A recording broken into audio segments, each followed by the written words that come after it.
This episode of Another Happy Pod is going to contain spoilers.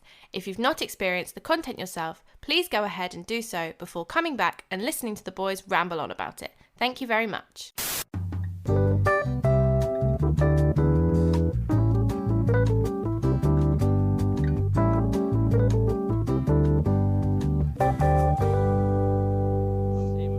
I've just cleaned out the whole shed and shit, so I'm not... Hello, welcome to Another Happy Pod, the show where we discuss pop culture, keep things fresh, positive, and dripping with sweat. My name is Nathan. As always, I'm joined by my lovely and regular co-host, Miss Beth Taylor. How are you, Beth? Hells yeah, I'm good, thank you. How are you? Glad to be back. Yeah. Good. Yeah, I'm doing good, thanks. As always. And we have a guest this week. Somehow some fuckhead has managed to work his way into the studio. Not quite sure how he's got here. The paperwork was Hey, signed. guys. Yeah, but some fucking pedophile is here. Oh, come on. Hello, Lawrence. Hi, guys. Good to be here. Thanks for inviting me in. Good listener of the show. Really enjoyed last week's episode. Yeah, I'm glad you could fit us in your busy schedule. Well, I keep it popping, Viv. I'm always Yeah. up to something. So your people got in touch with my people, and we made it work, and I'm happy to be here. Do you know last week we was like 30 seconds away from recording, and then Lawrence texted me and like, "Oh, I'm in Spain, I can't do it." So two incredibly factually inaccurate fucking events happened in that So sentence. unprofessional. Exactly. Whatever, yeah, Beth. Just a terrible All I'm person. saying, Lawrence, is I stepped up. Where were you? Yeah, where were you when they came, Lawrence? Yeah, I was in Spain. Nathan just Exactly. said. Exactly. Right, boys. What are we talking about? Is it the boys? Hey. We are talking about the boys, but Lawrence, do you have anything you would like to ask us first of all? Cue theme song.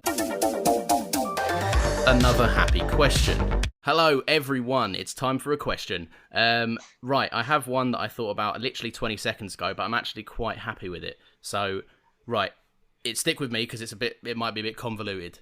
Right, in The Boys, the TV show, people have been known to have, good powers, shit powers, borderline useless powers. And also, there is somewhat of a distinction between those that can have a prolonged lifespan and those that live a normal life, i.e. Homelander seems to age at a normal pace, Yeah. whereas people like Black Noir seem to be a little bit more extended in that regard. Stormfront's life has been very, very prolonged. Yeah. Basically, some people can live longer, and it doesn't seem to be dependent on power. However, this is the question.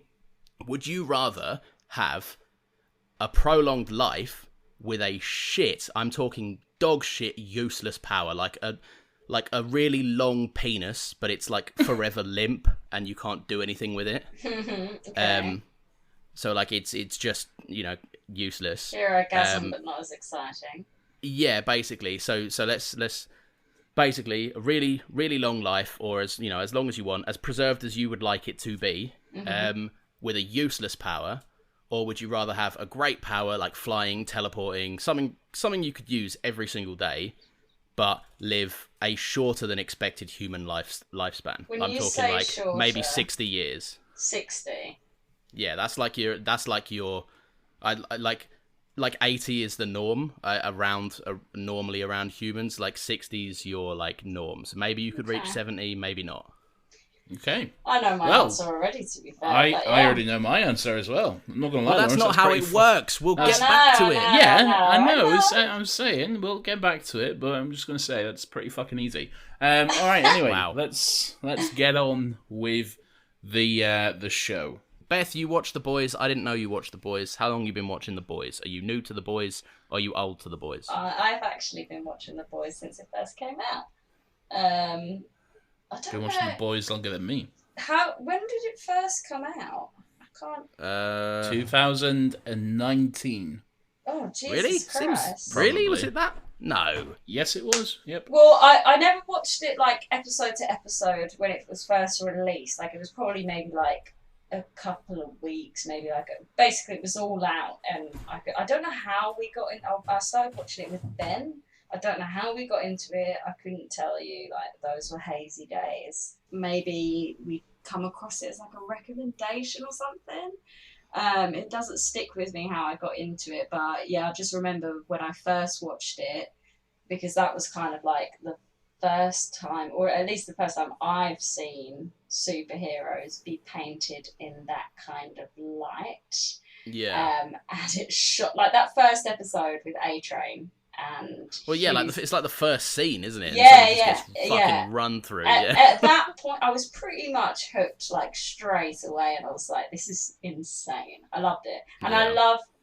I don't know what it is as well, but I love a good like Southerner being portrayed on TV, and I like Carl Urban a lot as Butcher, and I just I don't know, I just love I love seeing like a proper Cockney British person.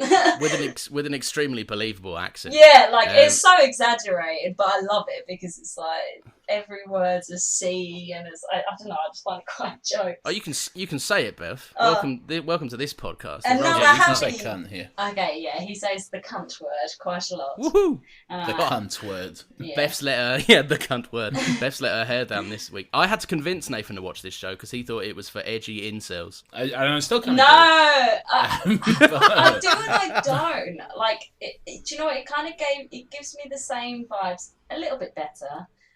Well, it's way better than like Don't Look Up in terms of believability, if that makes sense. Like, if this was real life, it would not shock me if this is how things went down. The same way with how things happened in Don't Look Up. I don't think it's a great movie, but I get the premise of it. Like, it doesn't surprise me. I think it is a little too on the nose at times. Like, subtlety is out the window with this show. It's not really a thing. Like, something happens in the show and you're like, oh, well, that's obviously a thing that Trump did, or the Kendall Kylie Jenner Pepsi commercial, which is fucking hilarious. But yeah, there's not really, you know what it's poking fun at. That was just beat for beat fucking the same thing. But I like it. There is still kind of that. It is still a little look at me, I'm edgy sort of thing. It is still very much that. I like it. I think it gets away with it because it toes the line. It pokes fun at both sides. It's like I don't think it does. Really? Yeah, people say it pokes fun at both sides, and then I'm like, all right, well, but what does it poke fun at in the left? Well, I think it has a lot of like. It don't get me wrong. It's definitely not as forward as Homelander is. Literally, like basically all but wearing a MAGA hat. Like it's not Trump. as far on the left. Yeah. It's not as far going like that as it is on the left, but it does go through quite a few themes of like nothing gets done the right way, and like the way to make waves and create meaningful change is through getting people riled up, and the left's ideology of like playing by rules to an extent is just deeply flawed. I don't think that's maybe not poking fun, fun. because that's just a story element. Yeah, I guess I see what you mean. This is the thing. I don't think it's making fun of the left at all. I think there's little things that it does, like when they go to Vortland and there's like woke burgers and all that sort of shit. But even then, I still think that's more pointing at like people not understanding that stuff and like trying to pander to it whilst not actually caring about it. And a lot of that comes across with Vought and like Ashley and all that sort of stuff as well. So people often say that it pokes fun at both sides, but if you think about it, I don't think it does. I think it's very more left-wing than right-wing. I would agree, but I like it because... Oh, don't get me wrong. I like the show. Do you think it's got old, Nathan, in terms of like that? In terms of that kind of like satirical nature of it? No, I don't know if it's just me and that I'm like desensitized to this stuff now, because like when the show first started, like I was like, oh, this is different. This is great. You know, this is like this ain't your grandpappy's superhero show. You know, like people have been exploded and there's a penis and whatever, and it's you know it's fun. A penis. There's a penis. But now by this point, there's nothing new, and there doesn't have to be because that's the show, I guess. But it's still just, I feel like a lot of the times it's like, look at this, look at all this blood, look how cool we are. We'll say cunt. Fuck you, Marvel. Fuck you, Disney. We'll say cunt. Superman isn't like this. Yeah, I don't think it's got old, so to speak. I just think it hasn't reached the same heights. I think it was at its best when it did that kind of stuff in season 2. It's just not in an insulty way. It's just stagnant. Like it's gotten to a point and remained at that point. I think my best example of this, and I know I've talked to you about this quite a bit, Lawrence, is the Hero-gasm episode. Oh my because God. from the moment season 2 ended, the boys' Twitter account was like, oh, by the way, season 3, we're doing Hero-gasm, get fucking hyped. And then for like the past year and a half, 2 years, whatever long it's been, they've been like, you're not ready for Hero-gasm. It's the most fucking insane batshit episode. Your mum's eyeballs will explode if she watches a second of this. Get ready to vomit fucking cum when you watch this episode, you fucking cunt. And all this sort of stuff. And then the episode played, and it was just a bunch of naked people kind of having sex. The only shocking thing for me in that whole scene was the deep. That was the rest of it. I was like, wasn't a shock because we'd already seen that. But like for me, it was kind of like, well, like you say, I'd agree with you actually, Nathan, with the whole desensitized things. Like, you know, I've seen sex scenes on TV. I've seen like orgies, like on like wow, cool, great, you know. Like I don't think that's anything necessarily wrong with the episode as a whole. Because there were certain parts of it that I enjoyed. Like, well, I say enjoyed that I was like, oh my fucking god! Like when the guy shrunk himself, and you know that happened, and I was like, oh my god! Like, I think it would have gone it would have been received better if they just shut up and played the episode. That's what I'm trying to say. Yeah. So I liked the episode itself was good. Like I thought the fight between Homelander and the boys and that sort of stuff was really good. The trouble was the way they just hyped it up constantly for a year. Yeah. I didn't know they hyped basically don't follow the boys' Twitter account because then that's probably the worst thing you can do. Yeah. I when I first heard about this, right? So someone told me at the start of season 3, oh, the boys in Vought International have got like quite a fun, engaged Twitter, and like they have a nice back and forth with their audience. I was like, it's like that sounds fun. Like I like it when role play. Yeah, and I like it. I like it when I like it when shows kind of have that back and forth. Like I like a bit of like nod and a wink on Twitter and stuff. I think it's fun.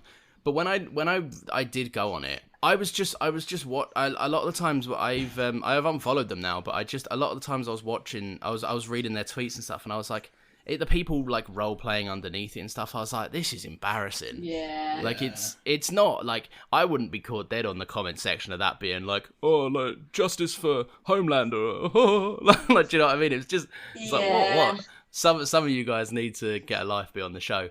That being said, I think season 3 was like, no, but if you like a show, don't engage with it, or Lawrence will bully you. Well, don't pretend to be someone like, oh, I was just in the crowd and Homelander's landed. I think I get what you're trying to say, Lawrence. Like with I think in terms of marketing the boys, having the social media accounts where they act as though it is like I think seeing the tweets onto like, oh, you know, Homelander stands against whatever.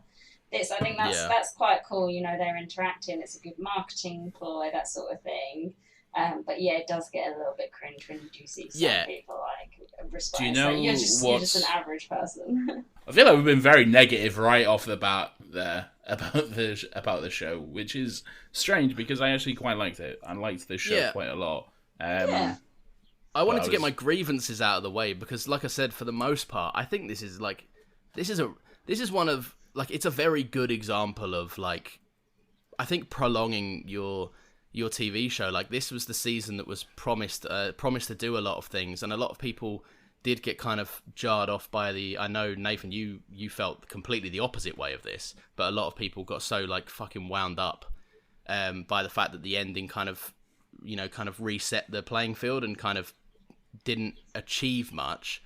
But I would argue that it achieved quite a lot. Yeah, exactly. And I think it achieved a hell of a lot and also sets the stakes even higher for a more threatening threat in season 4. Yeah. And the boys are now in a position where they are just absolutely fucking on the back foot once again. And I think it can be Do you know what? For a show that reset the status quo at the end of the season, I think it's done a very good job of still keeping the season engaging with shit going on. Do you know what it is though, Lawrence? Like, I'm going to touch on that before I forget the point with the whole like how the show was ended, like kind of reset sort of thing. It's like, you know, it just goes to show, because I think they reiterated it in it. I don't know who might have mentioned it, but it's like them doing things the right way isn't necessarily the successful way. So they try and be a bit dirty. They get their hands dirty. They, you know, do what the bad guys are doing, I guess you could essentially say. And even then, it still doesn't work out. So like you say, it's like they're back to square one now. And it is like you're always rooting for the good guy, but sometimes the good guy just doesn't win. Like we've seen it in real life. Sometimes there's probably people that you know in your life that have gotten XYZ, are in a position of XYZ, and you think, how have you fucking got there? Do you know what I mean? But it just happens. Yeah. Sometimes good karma goes to bad people. No, I think there's an interesting quote from the showrunner that I like, where he mentions that basically bad people will get their comeuppance in the show. Like, people can't be completely terrible and just expect to get away with it. And I think the show does really agree with that. But it's also not black and white on who the bad people are. Like, Butcher is technically quote unquote it does, but also in a sense of like Butcher is quote unquote the protagonist on the side of the people trying to do good, but he's a fucking dog shit. Yeah, he's a dog shit terrible person. So at the end of it, he gets his comeuppance in the form of a disease that has significantly reduced his life. I don't know. I just think it's not. It's not very subtle in terms of, like, I'm pretty sure you'd have to be an idiot, and there are idiots out there that don't understand that Homelander is the bad guy. But also it's not quite as clear-cut as, like, bad team bad, good team good. Like, Butcher, the leader of the good guys, is one of the worst characters, like, one of the most despicable people on the show. Yeah. So when you say the people are, like, having issues with the ending because it is apparently the same as the last season, I don't get that, because I don't think that's the case at all. But please explain what they mean by that, Lawrence. What, as in you don't understand them, or you don't understand my point? I don't understand your point, I don't understand their point. Like, what are they saying? What's the reaction? So basically, this season was very much promoted as, like, you can look back at the trailers, the start, like, the opening of the pilot episode of this season. Watch the trailers. Fair. It's probably better with this show as well. It was painted as the season that Homelander's gotta go. Basically, it was painted as the finale to this season was gonna be Homelander dead. Yeah. Because of the fact that he was just becoming more and more unhinged. Basically, how this season ended was kind of how last season ended to an extent, where Homelander realizes that he can just go off the deep end, and worst case scenario, he'll just kill everyone and it will be fine. Yeah. Like, Did he realise that last season though? No, so he was threatened. He had leverage put across him with the plane video. But it did kind of end with the understanding that, like, because they walked away from it, and the understanding was that the leverage was enough to get them out of the scenario alive. But my God, it was not going to hold up. Once he realised that, I don't actually give a fuck about people finding out about the plane video, he was just going to... And that happened very early on in this season. Yeah. He realised that... But that's my point, though. That was all this season. That wasn't the end of last season. So but it was... The seeds were sown at the end of the last season. But anyway, my point being, like, people had an issue with this because basically it was promoted as the show where the season where Homelander's got to die, and at the end of it, Homelander is as strong as he's ever been, arguably completely unchecked in terms of his, like, power and resource. And basically, the boys have never been more fucked as the protagonists.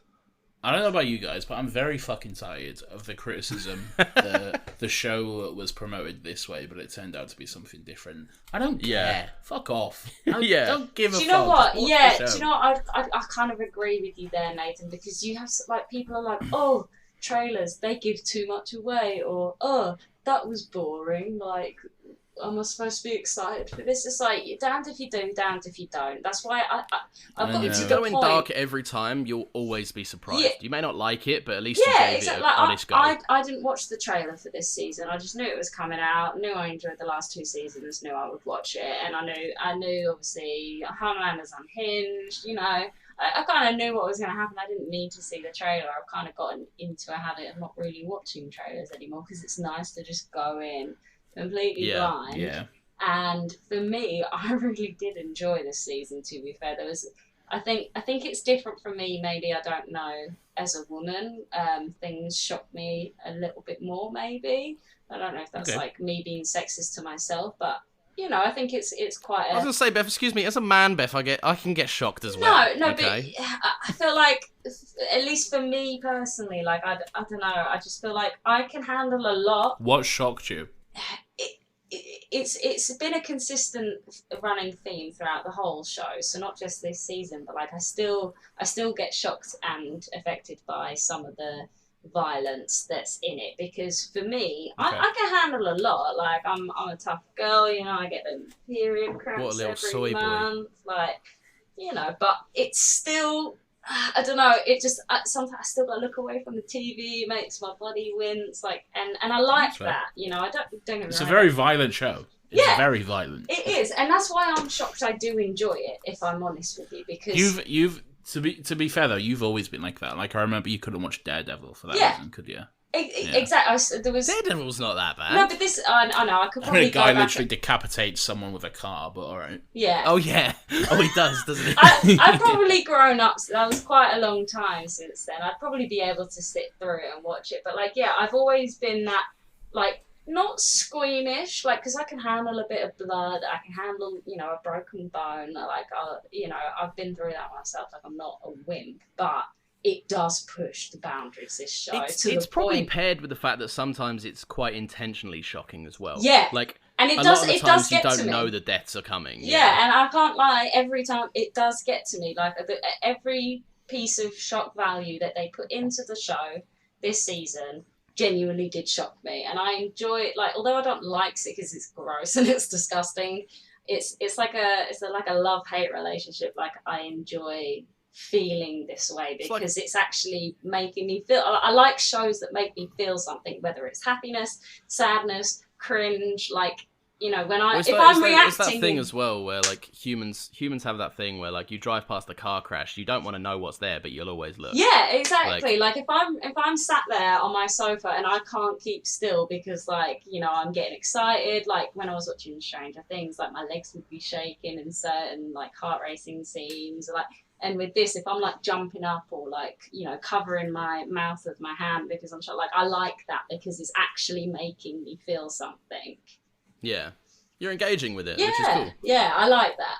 Yeah, there's nothing better. There's nothing better than having that, because sometimes you do, like, you realize sometimes you finish a show, or like you're watching a show and you're like, that did, like, yeah, I might have enjoyed it on a surface level, but it did nothing for me. Like, Yeah. it didn't make me feel anything. Yeah. And I clearly can't have been that invested in it. But yeah, no, I know what you're saying. So I think personally, I don't know about you guys, but in terms of there's a great cast of characters in this show. Lots of different arcs going on throughout the season. Obviously, you got Huey and Butcher becoming fucking temp V addicts and shooting up. You got Homelander going off the deep end. You got everything going on with Soulja Boy and all that sort of stuff. Something that's not as immediately obvious, but looking back at it now, I kind of think it's probably the best arc of the season. Just in terms of story, anyway. And character development was Kimiko's arc. Yes. Because I think she actually had a great arc throughout this season. I literally, before you even said her name, I was thinking Kimiko and Frenchie together, Yeah. like as Yeah, a two of them. duo, because, like, I know they had that kiss, and for me, I'm happy wherever the show takes it, whether it's romantic or not. But for me, I quite like it not being a romantic relationship between the two of them, and, like, you know, skipping towards obviously the last episode, I think it was, where, you know, Kimiko's signing that, you know, he's her family. Like, I like that bond that Yeah. they've got with each other. And I'd prefer it if they didn't take it down the romantic route, because it takes me back to Eternals, Gilgamesh and Fina, like Yeah. them two. Yeah. I love seeing, and it's probably because a lot of my best mates are also boys, like you two I would consider my best boys, but I love seeing a close female and male bond, friendship, like love, like a family. I love seeing that, and I like seeing them two together grow in this season. They are a great pairing, yeah. But Kimiko, I'd say, has definitely had, I think, like, she's gone through a lot this season. Yeah. I think even with the romantic element, because I kind of felt the same for a while, but I realized that this season I actually really like them as a romantic pairing, because it's not. Yeah, that's the why standard. I wouldn't It's mind still, if it's it still went. a very. Well, yeah, but like I think you can still hit your point as well as keep them as a romantic pairing, because it's like it's a very different kind of romance that you typically see especially in like superhero kind of shows and stuff. It's normally this all-encompassing love, whereas this the love that they portray for each other, I think, is so understated, but it's so clear how much they obviously have a very deep affection for each other, but it's not like we need to get off with each other every 5 seconds. We need a sex scene at least once in the season. Like pure, innocent, just like unconditional love for each other. Yeah, it's like adoration. Yeah. Like it's very different, and it's interesting that because the show that's obviously an intentional choice, because you look at how like Huey and Starlight's or Huey and Annie's like relationship is in the season. Like one of the first things one of the first things you see from them is them like having a sex scene in bed, because the show's got to remind you that they're a couple. Yeah. And like whereas in this one, like with Frenchie and Kimiko, it's the case of like because of the groundwork laid in seasons 1 and 2 and the conversations that you've heard them have, I never ever once like kind of forgot about them. Does that make sense? Yeah, no, I completely get that. And I think for me, like, I'm a big believer, romantic or not, I think everyone has soulmates out there in their life. And I say soulmates plural because, like I say, I think you can have a soulmate as your love. I think best friends can also be your soulmates. Like, you can be, and I feel like that's the relationship like level that both Kimiko and Frenchie are on now. I feel like they are soulmates, whether it be romantic or not. And that's why I say I don't mind if they go down the romantic route. I just I just quite like seeing them as like a family unit more than anything. Yeah. But I do like the route that they're going down with them regardless. Kimiko's story was really good throughout the season. I like how she's always struggled with her powers and, thinking she's like kind of a monster really because of them and because of what she can do. She doesn't like just being a weapon for Butcher and all that sort of stuff. Someone that he can just point and shoot and go do what he needs to do. So it was good to see that continue on. But then when she lost her powers, just how fucking happy she was about it and how she finally could do what she wanted and just live a normal life. With Frenchie, got a fucking, what I assume is France, and just fucking, I don't know, do coke or whatever for the rest of their lives in peace. Which I'm sure is a great life for them. But then like the moment where she actually asks, I'm skipping ahead just a little bit, but where she asks Annie to go get her some V again so she can get her powers, and then it's a little later that we find out her reasoning for that, and her saying that this time it's her choice to do it. So that she can be stronger and all that sort of stuff. I think that was sorry, go on, Beth. No, I'm just agreeing with you because I feel like that maybe, correct me if I'm wrong because I haven't seen it obviously in a long time, but she didn't have powers when she was with her brother, did she? No, I think she did. She was. Didn't she get powers when she was kidnapped? And trafficked? So she was trafficked by a terrorist organization that basically trafficked a bunch of people, being two of them being her and her brother. Right. But I think what Beth is saying though, she didn't have powers like when she was younger with her brother. Oh yeah, no. Yeah, what I'm trying to say, because I feel like it might stem. This might, stem. Get my words out. Sorry, my brain's farted.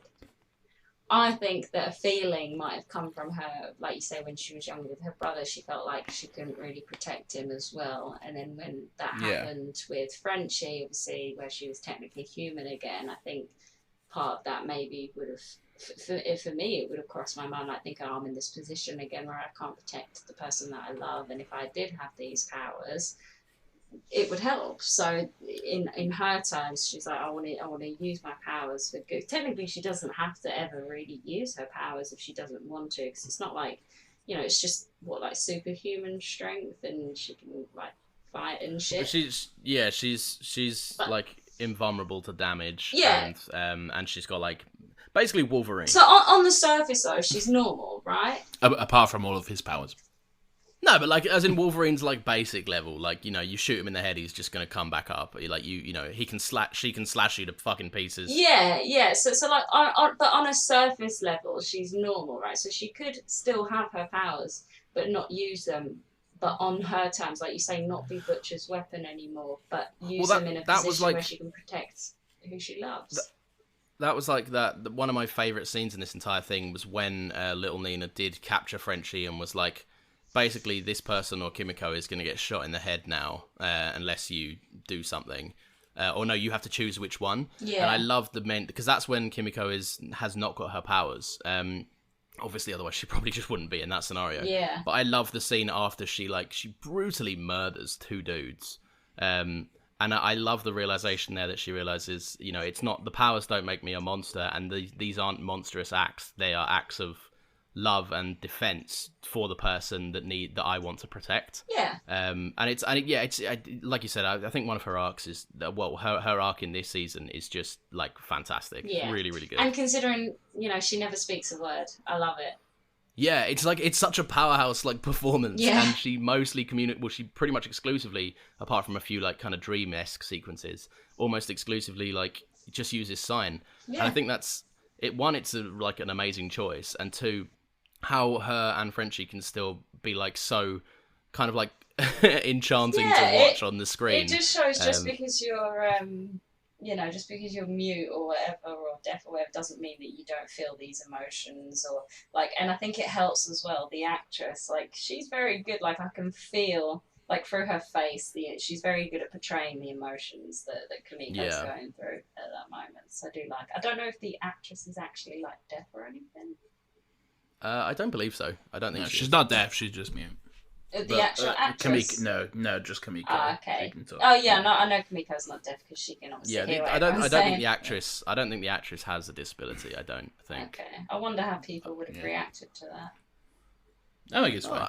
I think the performance is very clearly in favour of. It's not like demeaning. It's not degrading, and it's not offensive. Yeah. That's fair enough. I'm also down bad for her. Anyway, so when I started this season. I know, as I said earlier, like, The Boys is always constantly reminding you how edgy it is. But for a moment, I did forget how edgy it was. And when I started it, I made myself a nice little lunch. And I thought, oh, The Boys has started. I'll watch The Boys and I'll have my lunch. Eat. I'll have, well, you see, Beth, that's the thing, I forgot. So I had my nice little sandwich. And I was here, I'm going to eat my sandwich. I'm going to watch The Boys. It's going to be a lovely experience. Now I'm staring at a fucking giant penis and a little man running through it, and I'm like, well, I don't want to eat that anymore, do I? So, Yeah. I think that's more on you for the bold choice to eat your lunch whilst watching the opening scene of The Boys. 100% what I just said, you dickhead. Yeah, honestly, Yeah. I learned very quickly that I will never watch The Boys when it's breakfast time, lunch time, dinner time. If I'm eating anything, I'm not watching that show because I will just hurl it back up. Yeah. Still, Scene is home to one of The Boys' most iconic quotes, with Frenchie screaming, "He's trying to get in my ass!" Which all time like top 10 line. Me and Nathan frequently, just for some reason, randomly just go, Holy shit, it's "It's fucking Lamplighter!" It's Lamplighter! I love his French. Yeah, I love the French accent so much. It's like, Is he French in real life, the actor? No idea. if he's not, Because I feel like fucking that's great. like, I feel like in keeping with The Boys' theme, that's also an exaggerated accent. Even if he is I don't French, think I think it he's is. putting it on a smidgen. I don't think that's no. Let I me think that's see. quite normal. But He's Israeli. Maybe it's the things that he's saying that makes me think. Like, it's not often I hear a French person screaming about a small man entering their ass. Yeah, But exactly. how often are you interacting with French people? Every Do damn you day, know what? Nathan. Speaking of Frenchie as well, like another line that just the amount of people in that episode that was like, "Oh, Frenchie's gonna hate that he's missed this." Like pretty much Yeah. every single person said it. Just separately. the inclination that Frenchie is just a down freak. Yeah, Like, yeah. He just loves Like it. Yeah. it's like you hear it, like you'd hear Butcher say, "Oh, he's gonna miss this," and you're like, "Oh, that's jokes, yeah." And then again, Yeah. you hear MM say, "Oh," and then you hear someone else say, it, and you're like, "Damn, this man's down bad." Speaking of what an absolute wet lettuce of a bloke. Oh, I love him. Ex-partner. No, MM's great, but his partner Oh, Todd. is remarried with an absolute wet lettuce of a human being. Yeah. Yeah. Just the worst character is not the worst character, but a pretty fucking bad character. When I rewatched it over the weekend, because I rewatched the entire show over the weekend. Nice. I saw it's quite subtle at first, the way like his progression plays out, because I say it's subtle. The first time you see him, he's literally in a fucking Homelander suit. He's in a full head to toe Homelander costume. Yeah, but it's still like he's not a brainwashing though. not necessarily that. I think he's always been, from the moment we see him, I think he's always been a fuckhead for Homelander. But the way it's like revealed to us is He's at like a children's birthday party. You're led to believe that it's for the kids. Whereas Exactly. He's just dressed up. He's just getting involved. Yeah, sure. It's a little weird, a bit of a red flag. But if he's doing it for the let's kids, he's doing move it for on. the kids, yeah. I think Exactly. the question. I'd be curious if you asked yourself this, Nathan, on the rewatch. Now that you know where his character ends up, is did he buy the costume for the party or did he have the costume? He 100% had the costume already. And I think that's what like say what you want about the lack of subtlety in The Boys. I think it does stuff like that really well. Yeah. Yeah. Kind of. It does. But then when you see him at the end and he's just full on, let me suck your dick, Homelander. It's bad because like there's. I get what I think I get what you're trying to say, because for me in my head it's like, yes, he's a parental figure is it Janine in her life, and he wants to be actively involved, and I like seeing step parents actually take, because when you're with someone and they have a kid, you're with both of them, you're not just with the person. I'm sorry, that's not how it works. So I get that he wants to be involved, but at the end of you're not her dad, and if the dad has said, I don't want my child going to a Homelander rally, I'm sorry, but you listen to him. Yeah. Because it's not your child. It's a very intentional choice as well, that he's like a scrawny white it's dude crossing against boundaries in the adult level of like a healthy co-parenting relationship between the ex-missus, and the new partner. Like, it needs to be a healthy relationship for the sake of the child, and if and Todd are fighting, I just know your place. Like, you're there, you be a good stepdad, but that's all you are. You're a stepdad. The dad's still in the life. I think there's part and parcel to that. I think you can agree and disagree with that. Well, no, but if I'm speaking from like personal experience, like my stepdad is my stepdad, right? Like, but he's my dad because he's a father figure in my life. Whereas from Janine's point of view, her dad is still very much actively involved, is what I'm trying to say. I think if he was a deadbeat, it's different. But where is involved, I think he should have. But there's an argument to be made in the show that at the start of it, he's not that involved. There is that argument to be made, because he notices towards the end of the show where he starts gravitating back towards his family and saying, no, there are some, like, because obviously he suffers from OCD and everything like that, and he puts his revenge plot against Soldier Boy at the forefront, and I think he learns the lesson to be more present for his family. I don't think he's ever a bad character for that. Like, I think it's a really, really compelling arc, and he obviously is. It's still very clearly the good parental figure in the relationship out of the two options. Yeah, like I don't think he's a bad dad. I just think he makes bad decisions sometimes, and in that point, I just don't think I just, yeah, don't. But yeah, but he makes the bad decisions because of how he suffers with his condition. Yeah. Like, it's a case of I think that's why it's so good. You can't point at the character and say, poor choices, because they're not coming from like a thought actions process have that a is lot more reasons than say other characters' exactly. actions in the show. What I was trying to say, like about 30 minutes ago, was that with Todd, it's difficult because my issue with it, this isn't necessarily like everything you said, great points. Really like all the stuff about MM and stepdads and all that sort of stuff. I wasn't talking about that. What I was trying to say was that like it's difficult and it's scary because he's a real person. Though he's not a supervillain who can fucking laser you in the street. He's not a hypothetical person who doesn't exist. He's John from down the road.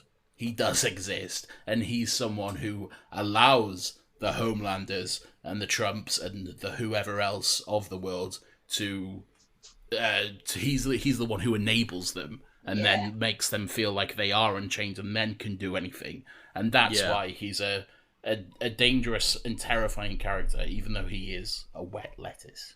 Well, yeah, like he's not even remotely a threat, but when you gather a group of 20, 30 of them and give them a fucking couple of guns or something, they're suddenly a very big threat. Like he's the embodiment of a mindset that is extremely dangerous and, as with the boys, always is very relevant to America in the current day. Yeah, no, I speak. So obviously we've seen a lot of the characters and their development. We've seen a bit. It's been quite balanced, I would say. We've had a bit more of noir. We've had obviously A-Train. I wouldn't say we've had as much of Deep maybe this season because we did last season, I think. But there was a lot of Deep in season 2. Yeah, but too much, if I'm being honest. But if we're gonna look at other characters that that just aren't the main cast, like we've had a bit more with Ryan, and I do want to talk about him and Who the fuck's Ryan? The kid. Right, Homelander's son or Butcher's son, So- whatever way you want to look at it. I don't like that kid. Fuck that kid. No, Kill right. him, So I'd say. before you guys start your opinions and trashing a kid, how old is he in this? Do we think like 11, 12? Old enough to die.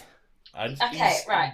So, seems like they're trying to say he's like 12, 13. Yeah, but... so one thing before you start bashing, and one thing you've got to remember is he is a child, right? He's not a normal child by any means. He's been shielded pretty much most of his life, hiding away with his mother. He then had to watch his mother die. Or I think he killed her, right? Accidentally? He killed his mother. Yeah, so he his killed eye his blast mum. fucked her Like, He killed Claire. This kid is like fucking, love the word traumacy, right? Trauma everywhere for this boy. Piled on top of the fact that his dad is clearly unhinged and an easy manipulator. Like, look at what he's doing to the nation, like you say, the people who are still cheering him on after everything. What makes you think that he would not be able to get into the mind of a 12-year-old boy, right, who's actually his kid, who this boy wants a parental figure because he's lost his mum? I'd be inclined to agree with you more if I didn't think that the connection between Ryan and Homelander is almost always entirely down to just chance happenings. Like, Ryan goes down the path of siding more with Homelander because Butcher was a dick to him and Butcher pushed him away. Homelander, there wasn't really a moment where Homelander was. I agree that he's like a master manipulator, but he's but he coerces. He doesn't. There's no like specific scene where he coerces Ryan into anything. Like he doesn't. He's not. Like fucking Littlefinger in. No, actually, that's like. I get what you're saying. I'm talking about the character Peter Baelish from Game of Thrones. Littlefinger. But I realise I should not use the phrase Homelander is not Littlefingering his son. So no, I don't think there was any moment. I don't think you can credit that to Homelander and his manipulation. I think you can credit it to Ryan not having I guess not having a concrete figure that raises him. Yeah, that's a fair point actually. And now that you but he's still it, a bitch. Nathan, how you vibing with Ryan? I hope he dies. So I don't like Ryan. I don't like Ryan at all. Nothing against the actor. He fucking annoys me. Yeah. His voice is too high. When he's talking to Butcher, I'm like, oh, you're so annoying. Just die. This is very mean of me. I don't You like don't kids. want kids, yeah, I was gonna say. I don't like kids. No, but Saying that, I loved Leia in Star Wars, but you also in love the Stranger Obi-Wan, I Things should kids. say, I love the Stranger Things kids. They're all great. I just don't like this kid. He's a little shit. Fair enough. He killed Claire. Fuck that guy. Who is It's Claire? Rebecca. His mum? It's Becca. Becca. Oh no, sorry. She's in another show I watch, and she's called Claire. So. I thought that might have been that. I thought it was going to be I something. thought you called her Claire by accident, and I didn't. I let it think- slide No. the first time. I was like, you called her Claire again. I cannot let this go. She Literally plays Claire meant it. Baldwin in For All Mankind. Okay. there you Anyway, go. it's yeah, I don't like him. I agree with you, Lawrence. I don't think Homelander at any point was manipulating Ryan. It is more just the fact that Butcher let Ryan down. Butcher wasn't the parental figure that he wanted. And He then, made the same mistake. oh, here's Homelander. Now this guy is my parental figure. It's more just filling a gap which Butcher didn't provide because Butcher's yeah, a kid that just wants to be instincts- loved. Exactly, yeah. Butcher's instinct is, for right or wrong, for better or worse, is to push people away because he can't handle it. Yeah, which we yeah, evidently and saw in the that's last. what he did. Yeah, exactly. And we saw that. Yeah. See with the flashbacks. I think Yeah. I think it's clever And the less writing. said I just about think those flashbacks, the better. yeah, I think it's clever writing with Ryan. I just don't think that they really the writing is never in service of Ryan. Therefore, I couldn't give a fuck about him. It's always how he relates to other characters. Yeah, it's and- always to tell me more about Becca, Homelander, or Butcher. Like it's Yeah. nothing else. Do you reckon Or we'll Claire, see yeah. more of Ryan then next season? Do you think? I Oh, think yeah. he's going to be a big part. He's going to be fucking Homelander Jr. It wouldn't surprise me if, like, we opened up and he's got, like, a fucking identical costume and he's, like, his sidekick or some shit. Yeah. Yeah. Okay. Well, So- speaking on that, then, how do you think that will tie in with the whole? Obviously, we know that the family isn't just Homelander and Ryan. We know it now, but it extends to Soldier Boy. Spoilers. But how do we think that's going to play out? Do we think maybe it's going to be a father and son on a mission to get Grandpa back? Like, because we know he's not. No, I Dead. think we're mostly done with Soldier Boy. Do you think? Yeah, I know he's not dead, but I think we're mostly done with Soldier Boy. Yeah. Yeah, I reckon he'll come back. He'll come back when they need a wild gun, but they're not gonna. They're not. I don't think they've gone through that much No, trouble 'cause to put he's him down someone without. to take away powers, isn't he? So, like, when they need him in the future. I don't know. I think it's very likely that they'll depower Ryan and take out Homelander, and then Ryan will just end up hating Butcher. Because Butcher's now on the clock, and he's not a character that's worthy of a redemption. I don't think you can redeem Butcher. No, I think they'll find a way to. get around Humanise Butcher's him. death. I think not necessarily that. I just think he'll survive his cancer somehow. They'll have like a Vought invented cancer, but they didn't. Vought cured cancer, but they didn't sell the cure because it's more profitable to sell the treatment than the cure. Or some bullshit like that. Something they'll do. Some subtle nod at capitalism. And he will break in and be like, "Take this temp chemo," and it's like super chemo that just eradicates all the cells or something. and then a It will rat will be- jump out of his ass or whatever. Yeah, it will be an absolute Hail Mary. were we shocked about that revelation of the Temp V being fatal, or did we kind of expect that? Nah, there's got to be Not really. consequences. Yeah, something was gonna go wrong. Yeah, so I think the whole thing with like and Butcher, it was basically a case of you should never like compromise your integrity like that. The whole point they do what they do is so that no one's supposed to have that power. And I think it kind of would be pretty weird if the show was just like, oh yeah, no, it was totally fine the whole time. Like you can just keep taking that. And also, I think the show would be really stupid to invent a permanent solution that would just enable everyone to just be able to fight anyone. Like half the one of the most interesting elements of Butcher and Homelander's relationship Yeah. is the fact that if Homelander throws one punch, he's dead. I think we're done with Temp V. I think we're done with Soldier Boy. I don't think any of that's Yeah. making an appearance in next season. That's just me. I could be wrong, but that's Yeah. just how I see it. Do you know what All right, there's. Sorry, I just want to make one point that's fine. before you guys, because I know obviously there's a lot of shocking revelations, obviously characters. I feel like for me, one of the I really like Maeve, and I think for me, she's been through a lot of shit. Like, I don't think she's perfect, but I feel like she's been dealt some very bad cards, and there's a lot of shocking things in the show. But I'm going back to the point, as a woman, there was that one scene where obviously she's trapped with Homelander, and the way he said he was keeping her alive for her eggs, and for me, like, the disgust that I felt in my heart, like, I was just that it, I think for me that was the most disgusting part in the whole season. Do you have like a part that would stick out for you in this whole season? Anything that like stands out that you'd want to like not touch on again? That was pretty grim. I agree with you in what you're saying. It was pretty fucking horrific moment there, and fucking terrifying for Maeve, I imagine, as well. Yeah.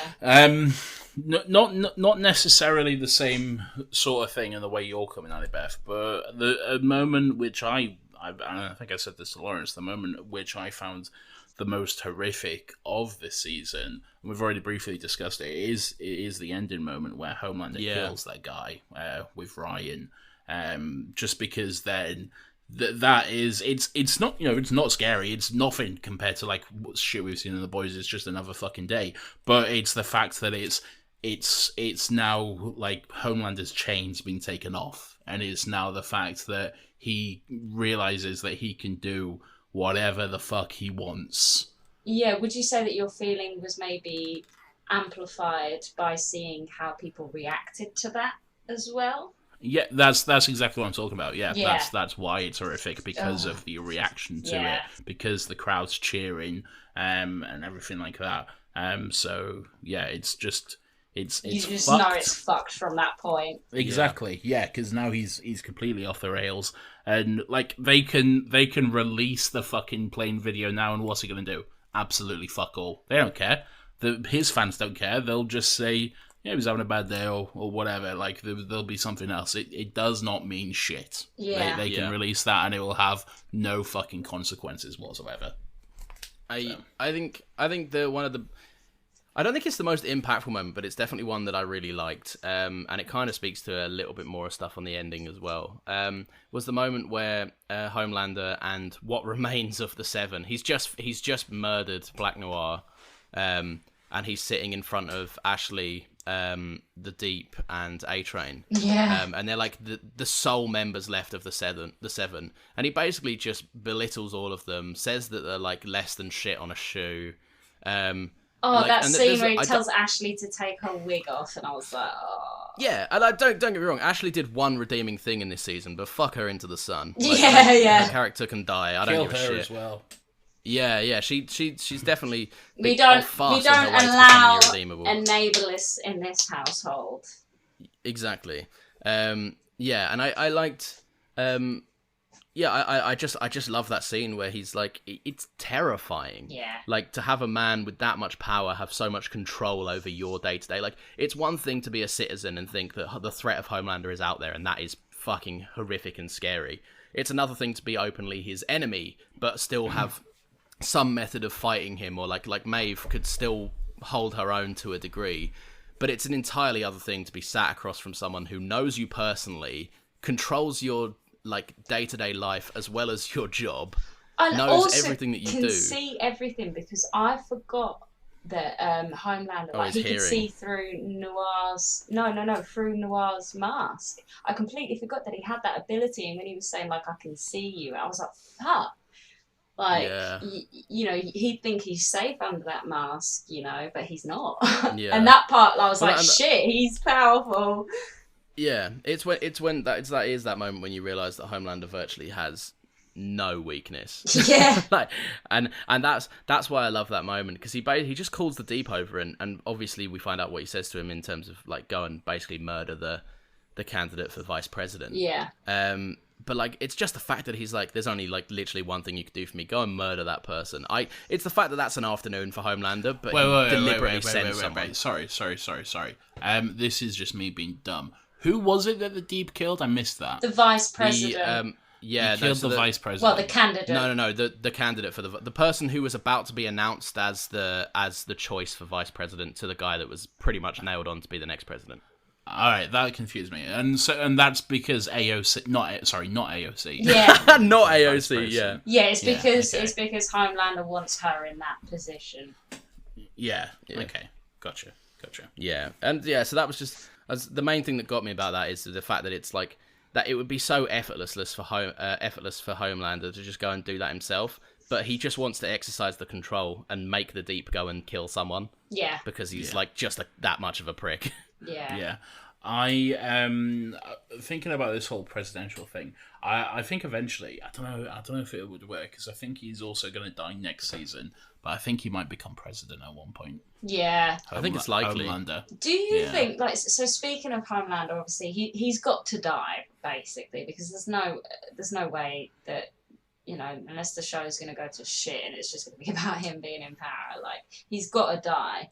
Obviously they thought that Soldier Boy would be the one to kill him. Do you think we will get introduced to maybe a new character or a new superhero that will be able to do this? Do you think it Nah. will be a weapon? Or, my theory, do you think... Because surely not AOC, she can make people's heads pop. Can she not do that with Homelander? Maybe. There's some conversation about how like he says like give it a go. I honestly don't know what would happen. I think she's terrified to try in the instance it doesn't work and she'll be dead in a second. Oh, yeah, exactly. That's what I'm thinking. Because I'm like, will she be a big player in a part? Because her power is very powerful as well. Like, look at how she took out all of those people. Who was the chick from season 2 who was in that like prison or whatever, and then at the end of season 2 she was like, "Oh, I'm free. I'm gonna be there next season," but then she just wasn't. Who was she? Yeah. What was her power? The bald girl. It was the same thing. It was exploding shit, but yeah. I think not AOC's power is exclusively head popping. I think her power was popping anything. Yeah, because we saw, she needed her eyes open because we saw, didn't we, when she had that fight with that guy, she like popped his hand or something like that. But then she couldn't do it if her eyes were covered. Oh, true. Yeah, that's true. Why don't you pop these bottles of champagne? So we need to wrap up. Yes. Because Yes, we we've do. been going a very long time. Yeah. And wanna go to I'm very McDonald's. hungry. Yes, exactly. There's still a lot we haven't discussed though, so just quick thoughts, very quick thoughts, one sentence or less. Black Noir, for me, wasted this season. Beth. Yeah, potential he had. Swap his ending for Maeve's. Done. Fixed. Great. A-Train, best joke of the series, the Pepsi commercial. I think it was the Imagine video. Okay, I mean, I meant more, that was my thing about A-Train, but okay, sure, roll with that. Oh, Beth. Yeah. Bro needs to get in touch with his black community, bro. Yeah, okay. Well, there we go. Okay. A very sensible thing for a white woman to say. Yeah. Huey and Annie's relationship, awful. God awful. Started off liking it, grow to hate it during this season. Yep. Toxic masculinity. Yep, grow up, Huey, you virgin. Yeah. Huey simply looked to Frenchie for being protected by a bad bitch. Alright, that was the show. Now I believe we have a question to answer. Right, as is standard, I'll recap the question. Question was, basically, long and short of it is, you can live for a very long time and have a dog shit useless power, pointless to have, but it will be, that you still have it. Or you can live for a significantly shorter time. We said you top out around the 70 mark. That's as most you're going to get with a great power. Right. So I will absolutely take the shorter lifespan any day. Yeah. Fair enough. Do you know what, Nathan? I would agree with you. And my reasoning, I've got two reasons. One, why the fuck would anyone want to live longer than 60 years anyway? I've always said, Same. I think the Earth's in the bin, we need to do something about You climate guys are so change. pessimistic, man. I am. No, but Yeah. and then my second reason... Fucking look at what happened over these past few days. Yeah. You want another fucking 30 years of this? Not me. Nah. And then my second reason is because you might agree with me, Nathan. The only reason why I would want to live longer if I had the opportunity to would be so I could see the world. And if I had a sick power like teleportation, I could probably do that in a year. So, yeah. I've always said, whenever the question comes up, what superpower do you want? My immediate answer is always teleportation. Yeah, I'm with you there, Nathan. It's the only correct answer. Yep, I agree with you. That is Hopefully, I don't lose all my clothes every time I do it, because that does put a wrinkle in the works, if I'm being honest. Yeah. That's something I had not considered. Yeah, if I'm going to the Maldives for like a week or two, I want to be able to take my suitcase with me. Yes, exactly. That's what I want.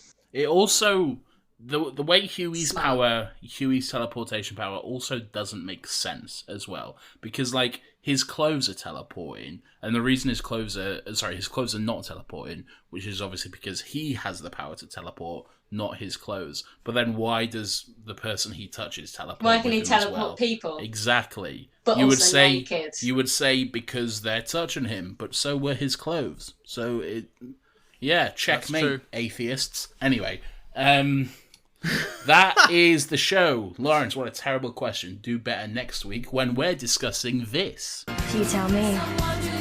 You'll never forget. Your father. What? Typical. You wait 20 years for a dad and then 3 come along at once. Okay, great. Thank you for listening, bringing me your ears to this podcast. Leave us a review on Apple, iTunes, Spotify, wherever you do it.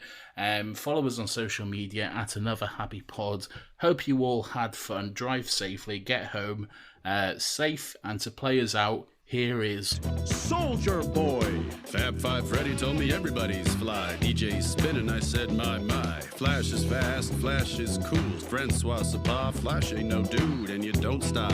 Sure shot, go out to the parking lot, and you get in your car and you drive real far, and you drive all night, then you see a light. It comes right down and lands on the ground, and out comes a man from Mars, and you try to run, but he's got a gun, and he shoots you dead, and he eats your head, and then you're in the Man from Mars, and you go out at night, eating cars, you eat Cadillacs, Lincolns too, Mercuries and Subaru, and you don't stop, you keep on eating cars. Then, when there's no more cars, you go out at night and eat up bars where the people meet, face to face, dance cheek to cheek, one to one, man to man, dance toe to toe, don't move too slow, cause the Man from Mars is through with cars.